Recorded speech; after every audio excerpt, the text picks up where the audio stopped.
সামনে বিশ্বকাপ। আমাদের বাংলাদেশের মানে ফুটবল প্রেমীদের ভিতরে 50%-এর বেশি আমরা সাপোর্ট করি আর্জেন্টিনাকে। কারণ দিয়েগো ম্যারাডোনা, এই লিওনেল মেসির মতো ভালো ভালো ফুটবলার আর্জেন্টিনার। তো ছোট্ট একটা ইতিহাস তাদের বলবো। ইতিহাসগুলো শোনার পরে আমি আশা করি আপনারা অনেকেই হয়তো আর্জেন্টিনাকে আর সাপোর্ট করবেন না। এই যে কালো মানুষগুলো আছেন আমরা, এই যে বর্ণবাদ শব্দটা, এটা তো আসছে মানে কালো সাদা কালোকে কেন্দ্র করে।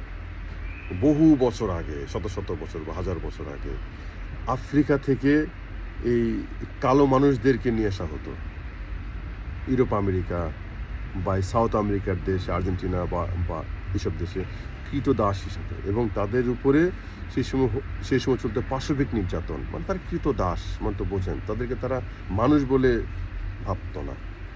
আমরা গরুকে যেভাবে ব্যবহার করি একজন পশু হিসাবে, সারাদিন শুধু কাজ করাই, যা তা খাবার দিলাম না দিলাম, ঠিক এরকম একটা আচরণ করতো সেই সময়। তারপর একটা সময় আব্রাহাম লিঙ্কন, আমেরিকান প্রেসিডেন্ট, তার ভিতরে দয়া হলো, সে তখন এই কালোদেরকে নিয়ে ফাইট করেছে।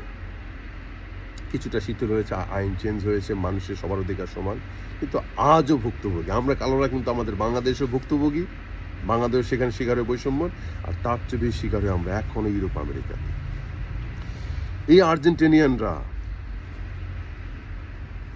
বহু বছর আগে কালোদেরকে গণহত্যা করেছিল, জেনোসাইড করেছিল এই আর্জেন্টিনিয়ানরা। আর আজকে আবার ইরান যুদ্ধে ইরানের বিপ্লবী গার্ডদেরকে ইসরায়েলের পক্ষ হয়ে সে বলছে বিপ্লবী গার্ডরা নাকি সন্ত্রাসী।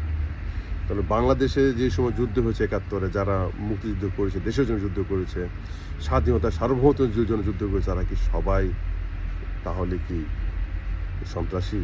বা এই ২৪শে আগস্টে যারা যুদ্ধ করেছে এই ফাসিস্টের বিরুদ্ধে বা এই প্রশাসনের বিরুদ্ধে, তারা কি সন্ত্রাসী? প্রশ্ন রেখে দিলাম।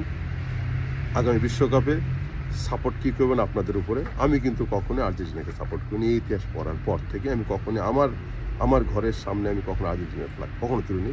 আমি জাপানের ফ্ল্যাগ তুলেছিলাম, জাপান বাংলাদেশকে সাহায্য করেছিল। তাই ভালো থাকবেন সকলে। আসসালামু আলাইকুম।